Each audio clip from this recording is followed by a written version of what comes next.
Okay. So my name's Tim Beck, and I'm an officer here in the McHenry Township, and I'm also the treasurer for the McHenry County GOP organization. But today's event was kind of a combination between the county organization and our just McHenry Township to coordinate today's events, and until 48 hours ago when it was supposed to be bright and sunny, it was going to be a great day. But I appreciate everybody coming out, and so this forum, as Eli mentioned, is in regards to the Illinois Senate race. And so we start with Eli just introducing himself and giving us his thoughts on what his motivations are for running for the Illinois Senate. All right. Well, again, my name is Eli Nicolosi. I am running for the 35th District Illinois Senate seat. And a little bit about myself. I'm the chairman of the Republican Party in Winnebago County. I've been very active, not only in the community, but in the Republican Party in general. I own a marketing firm. I do websites, graphic design, things like that. I've done that for 20 years. And you start helping candidates because you feel like they have a good input in things. And it starts at a local level. The next thing you know, you're doing state-level stuff, congressional stuff, and then you get the bug yourself. So at that point, I decided to run for the Winnebago County Board. I served on the county board for 4 years. So that gave me a wealth of local government experience, which I think will come in very handy down in Springfield. We're getting all of these unfunded mandates that we as local taxpayers don't understand, and it's important for us to be able to fight that for our local budgets. After the county board, though, I've kept helping these campaigns out, and the next thing I know, I'm the chairman of the Republican Party. They decided to be chairman. I've done that now for 2 years through COVID, so it's been an interesting experience, but I've really greatly appreciated and treasured it. And as I was saying to you folks before, I'm a father. I have 4 beautiful children. I'm married to my wife, Jennifer, we're celebrating 15 years in November. Hallelujah. We're people of faith. That's very important to me. I've prayed a lot about this, and again, this is my home. My family has been here, I think, going on 5 or 6 generations. They came off the boat from Sicily, and they worked hard, and they put their kids through school, and put myself in a position of success. And those are things I don't forget. So I kind of cringe at the thought of my daughter Luciana here just saying, hey, Dad, I want to live in Florida, or I want to live in Arizona, and I see her 3 times a year. That breaks my heart. So those are some big reasons why I'm running. Faith, family, fiscal responsibility, things that need to change. The question really remains, my opponent's been in office for 30 years, and can you say the state's been better off in 30 years? I can't. So I decided to run. I believe very strongly in term limits. In fact, on the record, 10 years, which means 1 map cycle. That gives the voters 3 chances to vote me out. And in that last term, I'm not going to have one favorite person. I'm going to have 2, 3, 4, 5 people who want to be involved, and then let the voters decide. So term limits are key for voter integrity, and we'll talk more about that more. So that's a little bit about me. Okay. Well, you've answered a couple more questions here. Sorry about that. So, but let me ask maybe more specifics. What do you want to accomplish, and what are your primary goals of being down in Springfield? So I'm a younger guy, and I have a lot of good ideas. I'm a small business owner, and I do work with a lot of municipalities, a lot of government. And what I'd like to accomplish, first of all, you have to know your, the gambler Kenny Rogers says, know the cards you have to play. When you go down there, you're a Republican in a super minority. Now, if you just sit there and shake, that's all you can do, then just don't run. What I do want to do, though, is an economic development caucus, okay? Meaning, for now, we work with Republicans, Democrats alike in the northern Illinois region. Take the social stuff for now, keep it at the door. And we need to really focus on making northern Illinois and the state and these local governments streamline the process so that businesses can come here. We can have more Amazons. We can have more manufacturing. We can get rid of all the red tape down from the state level to the municipal level, county level, city level. If you build it, they will come. Now, that's part one of the plan. So these caucuses, we don't really have one around here. They have one in Chicago and things like that. So we're kind of fighting with one arm tied behind our back. And I can't answer why there's not a lot more teamwork with this. And I'm talking meeting once a month. I'm not talking once a quarter. And I'm also talking about meeting with Republicans, Democrats, municipalities, even building trades. We all need to get together, and not in a government-sponsored program, because that's red tape right there. Those have failed. We have a thing called RADAC in the Rockford region, and it doesn't do too great. But if we're all going to the governor's office or these businesses, instead of 1 or 2 of us, 9, 10, 11 of us, now we've got some bite. Now we've got some power. So instead of Chicago getting all this money, we're bringing it back where it belongs, because, we pay our fair share in taxes. That's part one of the plan, what I want to accomplish. Part two now, while we're talking to these folks, there are tons of moderate Democrats that have been forced to vote super liberal. I've talked to many of them, and they've all said to me, hey, I wish I could, I didn't want to vote this way, but if I did, we're talking specifically, let's say we're 13-year-olds, God forbid, can get abortions without parental permission. It's absolutely insane to me. These are my kids' ages. This is why it really affects me. They don't want to vote for that, but they figure, hey, I'm a Democrat, and if I don't, the Chicago Democrats are going to come after them. But what if in this caucus that is more neutral, that we're building trust, we're building relationships? So when votes like this come around, now they know someone's got their back, and maybe they start voting a little more moderate, and vice versa. We have to build that trust. The days of shaking our fists for the last few decades, those are over. You have to have faith. You have to have compassion. And you have to trust folks, because I think most folks want to do the right thing, and that includes across the aisle. So that's kind of how I want to reach across the aisle on those things too. And finally, real quick, just family and fatherhood is very important to me too. But those things can't happen until we have economic development first to bring it up. Okay. Let's expand a little bit on the issue of right to life. As Republicans, we respect all human life and regard all humans as having been created in the image of God. Illinois has become one of the worst states for protecting the rights of the unborn. It's actually slated to become an abortion destination from people in other states.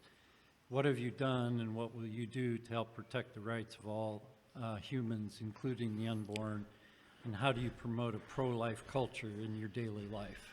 Well, let's start backwards. First of all, I'm a father for children. I'm a Catholic, and not only am I 100% pro-life, I think that needs to go. You just can't say you're pro-life. You can't just vote for pro-life things. What are you doing to push this back? Because it's, for lack of better words, it's disgusting what's happening in this state. But I'm also smart enough to know, as I said previously, that as a Republican, you're in a position and you need to work and build trust. The things that I have done, so serving on the county board, they have tried a few times to build abortion clinics in Winnebago County and get zoning outside of the city and things like that. No way.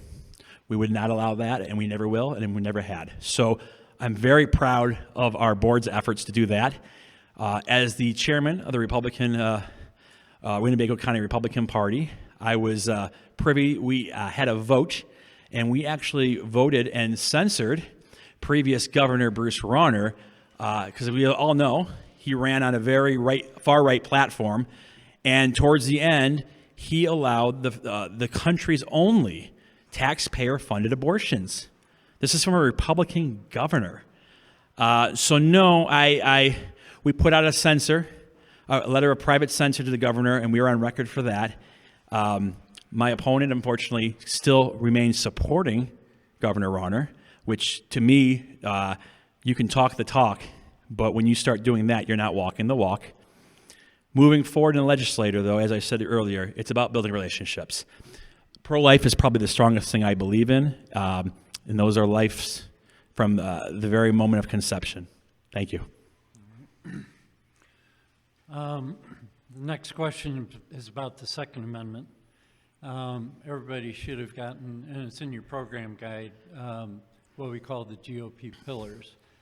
But the GOP pillar on the Second Amendment says the right to protect yourself and others is a God-given right that enables Americans to exercise their constitutional authority for self-defense, to protect their homes, loved ones, and communities. If elected, what will you do to stand up for and protect the rights of gun owners? Well, I'm 100% empathetically behind the Second Amendment in all forms. Taking away a constitutional amendment is taking away our freedoms, and where does it stop? They have tried and tried and tried to keep pushing, and there have been things like what happened in Texas. My heart goes out to those folks, but taking away guns isn't the answer, because the folks that are using those guns, as we know, they don't care if it's a legal gun or not. Those things are happening in Chicago. They're happening where I live in Rockford. They're happening everywhere. So for me, I really feel like we need to focus on the family and mental health. That's the root of the cause, not guns, and I will vehemently oppose anything that takes away our Second Amendment rights, bottom line. Small government. So government always has a tendency to get bigger and accordingly more intrusive and controlling over our day-to-day lives. What is your suggestion on how we can rein in and reduce the size and scope of government? So, thank you. This is kind of where I feel like I have an advantage over my opponent. Having served in local government, I have seen firsthand some of the overlap. For example now, I don't know if you guys know this, but did you know Illinois, we lead the nation in almost 9,000 forms of government? 9,000. That's crazy. In Rockford alone, we have Rockford Township, and they're responsible. Some of the responsibilities, that is, are the county roads, the township roads, rather. And there is absolutely no reason why that couldn't be absorbed by the county. They bought a $5 billion building. Taxpayers paid for that. We have 2 empty floors in the county building. No reason why they couldn't have gone into the county 3 blocks away. Now, am I advocating to get rid of township government? Absolutely not. But I think we need to be smart about these things, and we really need to identify bipartisanly what the overlap is, because the county guy taking care of the roads can go to the next road over and help, they're just as easily. We don't need 2 supervisors making $200,000 a year for the roads. We don't need all the overlap, and that's just one small example. Now, when we talk about smaller government, we all know that J.B. Pritzker probably waged war, I hate to use that so strongly, against the smallest form of government we have, and that's the school boards.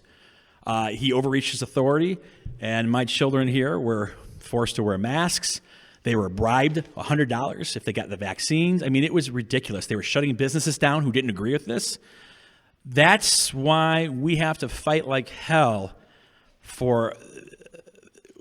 we need to have the power to the people, not the other way around. So we have to keep it small, and we have to stay strong and make sure that, sure, there's no overlap, but we need to keep control. That's what this great country is all about.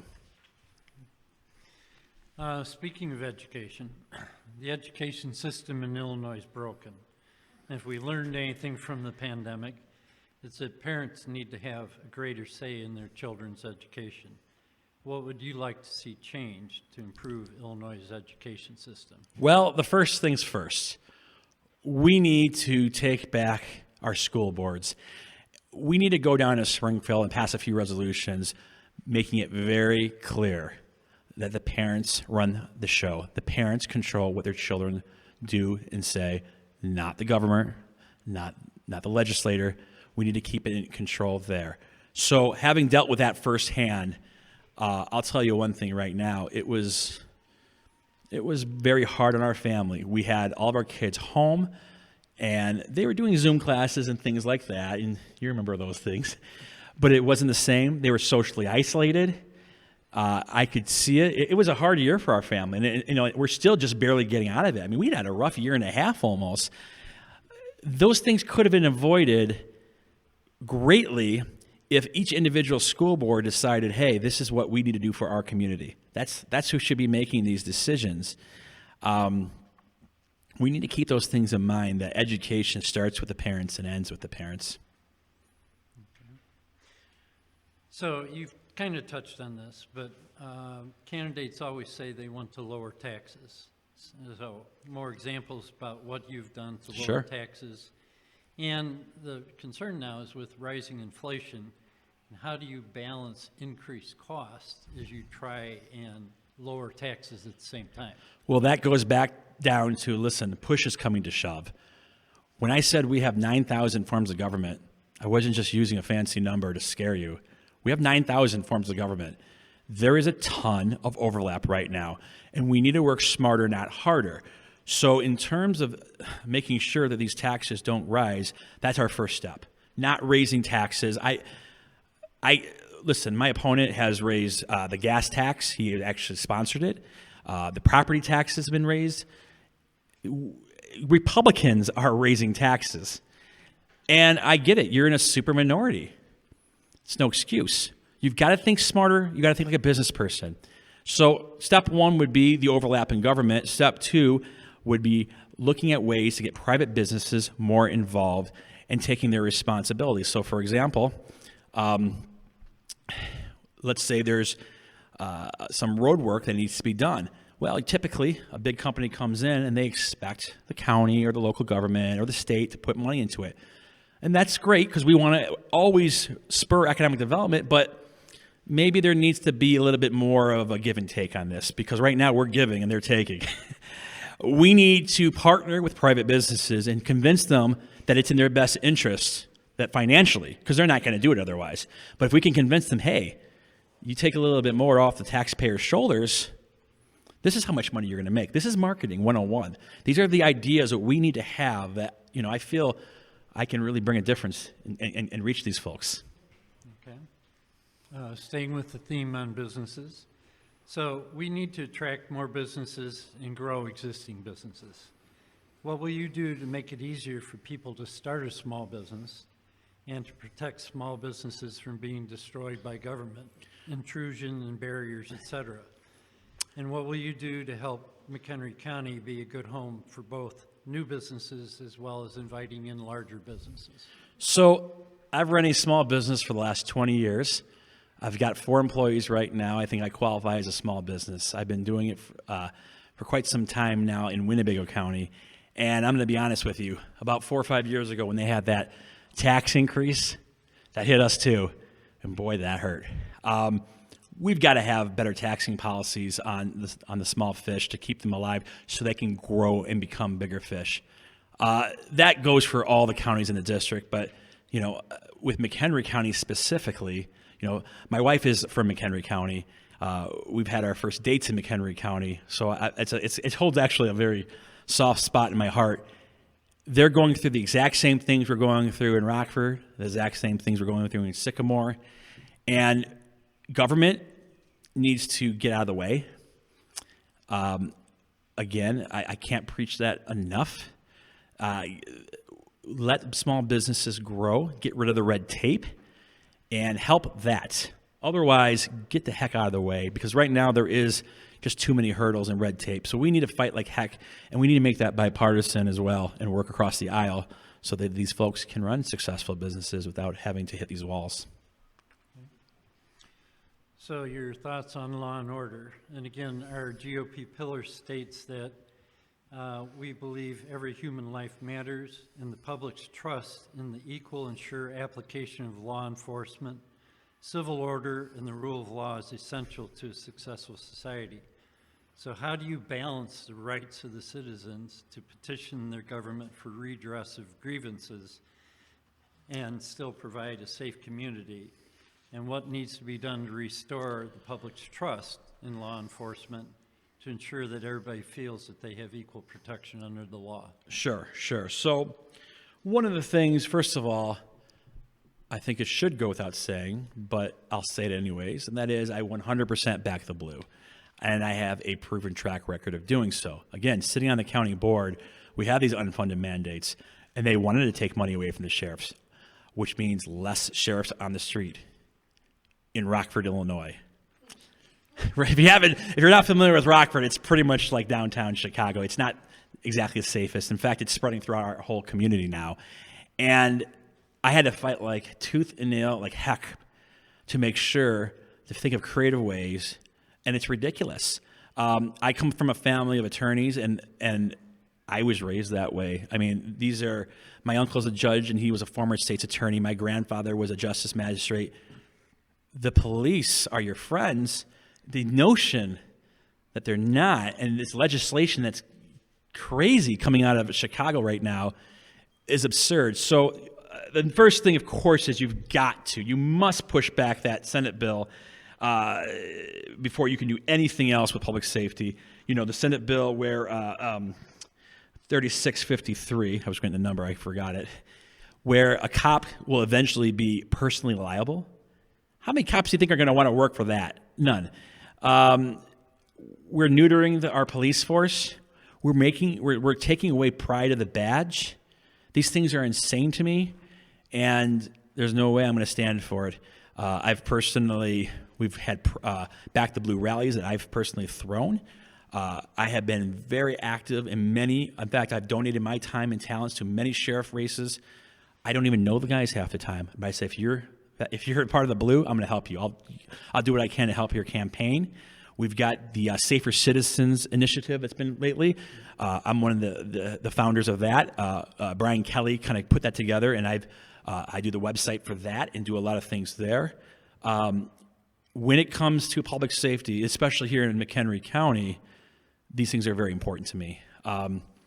You guys are pretty much, you're the line from the rest of us, and Chicago is coming in. So it's important to me to work with either Rob Tatelman or Tony Coltari and say, hey guys, what can we do to support you, because you are the line, and we need to have good people feeling safe in their homes. So there's a lot to do, to be honest with you. All right, here's a tough one. So, public pensions. Sure. What legislation would you want to advance in the Illinois legislature so that the taxes our children and grandchildren have to pay for these public union benefits will be minimized in the future? So right now, here's the thing with pensions. We made promises to people, okay? Yeah, it's killing us. But I'm not an advocate for taking back anything in terms of our promises made. What we need to really think about, though, is incentivizing 401k programs, okay? So right now, why would you want to give up a pension? It's great. But if we make a more incentivized 401k, they might switch over, which then will save us a lot more money. That's going to really kind of put a stop to the mass exodus in our state here, and it's something that we could really make attractive with some benefit, some extra benefits here and there. We've just got to think smarter about these things, and I think folks are like black and white, that we can do this or we can't do that. The second thing, though, about the pensions is communication. People are up in arms about this, and rightfully so. Again, we can't take away what we've promised, folks. But what we need to do is take away the boogeyman aspect of the room. Hey, here's what a 401k can do for you. This might actually be better for you. We need to show folks this could be better. And it's going to take some time here. We need to think it through. But we need to implement policies in place. That's for sure. And we have to have communication in that aspect. So I'm committed to finding a balanced solution. It's going to protect retirees, and then as well, we have that long-term viability. But there are some plans out there, and it can be done. So. Okay. This one's kind of up in the air as we speak today, but this past legislative session, the supermajorities in the Illinois legislature passed a proposed amendment to the Illinois Constitution for Amendment 1 that's going to expand union rights, maybe at the expense of existing state laws in some cases.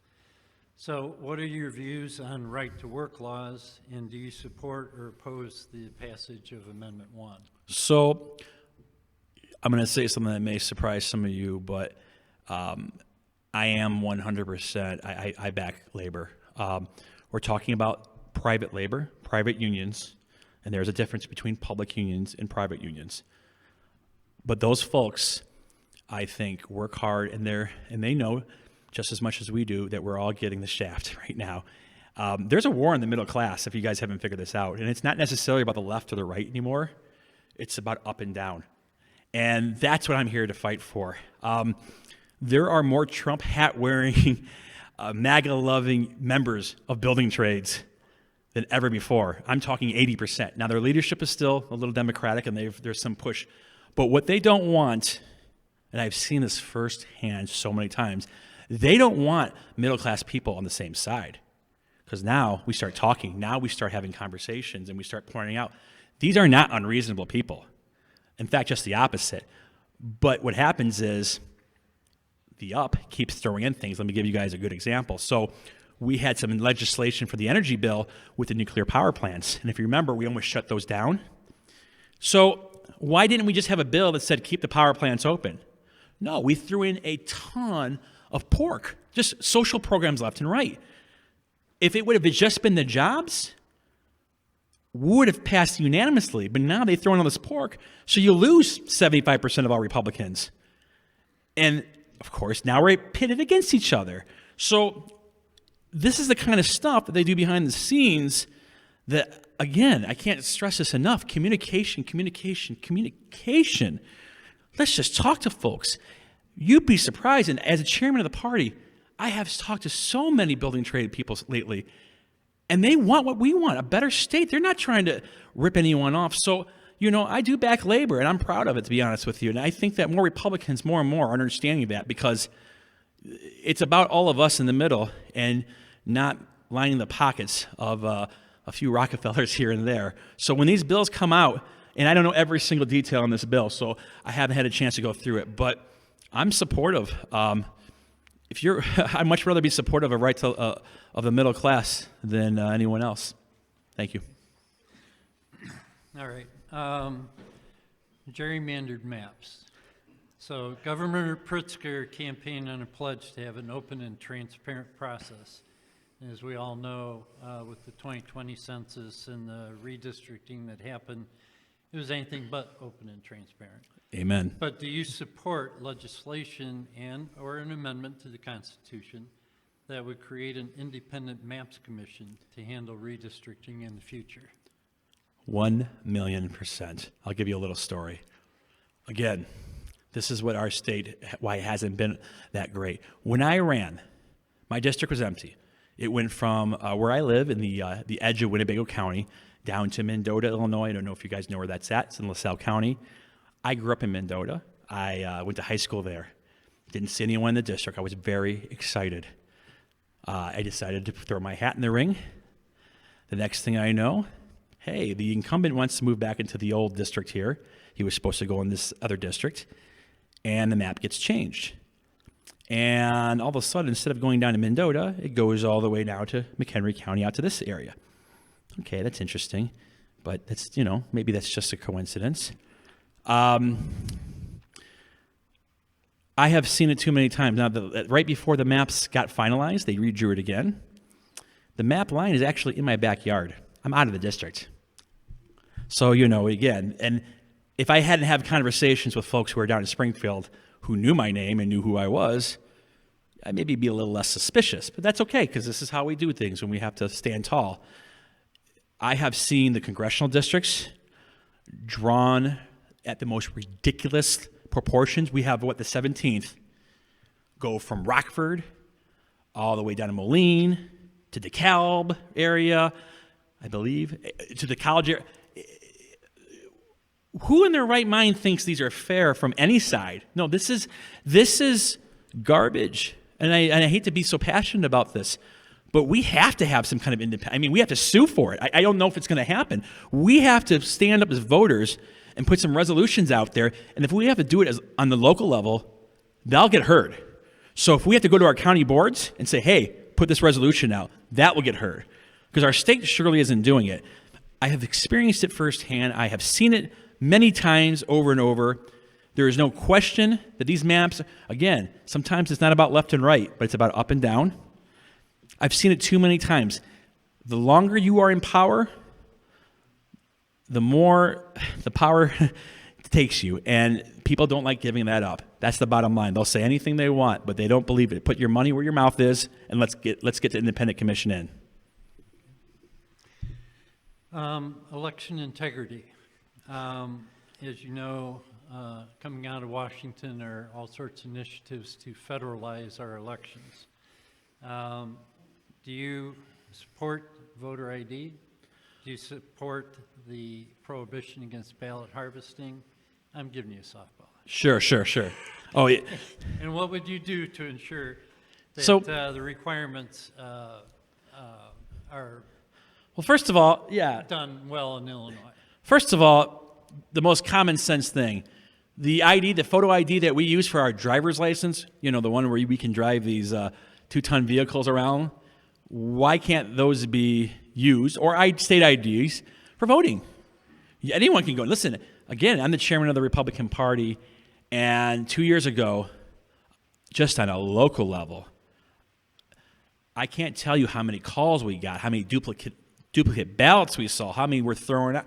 It was ridiculous. And some of those, I think, were just human error. But we know a little better than that. So we need to have voter ID. Absolutely for that. I think I mirror most of my Republican colleagues on that sentiment. I think it's Ballot harvesting. well, the ballot harvesting is a little different. Yeah. And with ballot harvesting, that's, again, just one more step where we have to be very vigilant. We have to work on a local level. So for me, I've kind of put my money where my mouth is. We have over 100 election judges and poll watchers in our county, as I can only do for our county now. When I take over the district, God willing, I'm going to be working with all the chairmen on this initiative. The more people, the more Republican eyes we have on these things, the more these fair elections happen the right way, and we don't allow it to happen. All right. Property tax relief. What are any proposals that you might have on how we can cap property taxes in Illinois and otherwise give property tax relief to our citizens? Sure. Well, that goes back to we have almost 9,000 units of government. So again, we have to look into that before we start doing that. That's the first step. The second step, we need to have a property tax freeze. So without raising taxes, this is going to force those efficiencies I've been talking about. We have to force it. This is going to make our overall tax burden workable. And we need to show constituents that we're partners in this. We just can't say tax. And it is happening from the left and the right. It's as if they just give up and shrug their shoulders and they don't get creative about this. We've attempted in the past to control property taxes, and I think, and does everyone remember the PTAL law at all? That was in 1991, so I think I was 13. I was your age, maybe. So we tried that, and it did a little bit of step there. It reduced, it capped the rate of property tax growth, but it didn't do enough. We really need to reduce the property tax burden for every residence and freeze it at current levels. We need to have commitment. We need to have conversation about this. We can't just keep shrugging our shoulders. So I think my answer pretty much aligns with most Republicans on that one as well. And hopefully what we need to do is reach across the aisle and make good relationships so they can see what is the truth. All right. So this past legislative session, the Illinois legislature had a chance on how to deal with some one-time federal money. Mm-hmm. And they chose to leave a $1.8 billion shortfall in the state's unemployment fund. And they used the money for other purposes. So what are your plans to eliminate this deficit over time to minimize the effect on businesses and employees going forward? So just to rephrase your question, you're saying because of the federal money there, we kind of pulled it away from unemployment and all of that stuff. We borrowed originally. Yeah, that's a nice way of saying it. I like to use the word stole, but so we need to be on a lot of these things, because you start getting really into the weeds and you get complicated with these things. We need to break it down and do a better job marketing. What I mean by that? To the everyday person, so that they can get upset, because you start reading numbers, you start understanding what's going on, you start realizing how mad it makes you. But most folks don't understand this. So I think a good step in directions like that, when we borrow things, we need to have, as Republicans, we should hold ourselves accountable. And if that means independent Republican groups that are holding our feet to the fire, so be it. But we can't just go along and get along with this anymore. We have to stand up to this kind of stuff. In regards to government ethics in Springfield, what are your plans to address this perceived level of corruption that we have in the state? And what are some of your plans on how to address ethics in government down in Springfield? So my plans for ethics are twofold. Obviously, I've talked about this already, but term limits. And I do not think in my wildest dreams that when I get down there that any legislator, Republican or Democrat, are going to say, yes, let's do it. Let's take away our own jobs. So here's what I am going to do. I'm the chairman of the Republican Party, and I plan on staying as the chairman of the Republican Party. And in our bylaws, we get to pass new ones in July. And guess what? We're going to hold our own people accountable in our bylaws. Sure, we'll give them a little grace period to get out. And sure, it won't be legal. But you know what?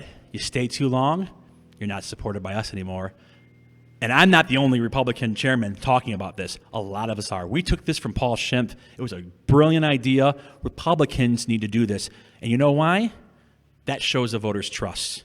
We're going to hold our own people to the fire on that one. So that's number one. Number two, there needs to be, at minimum, and there isn't right now, a cool-off period. So when I do retire my opponent, because he's been there for 30 years, I do not believe ethically he should just become a lobbyist right away.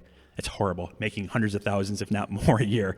There needs to be at least a 5-year cool-off period, because then you can use your influence and your advantage. It sickens me to think about that, and it happens so much in our state. So lobbying and lobbyists, I would like to reduce, but at least put in there a cool-off period so they can't use their influence to better their new employers. Okay, I'm giving you a softball question. So, what question do you wish I would have asked you, and then how would you respond to it? That's the softest question I've ever had been asked.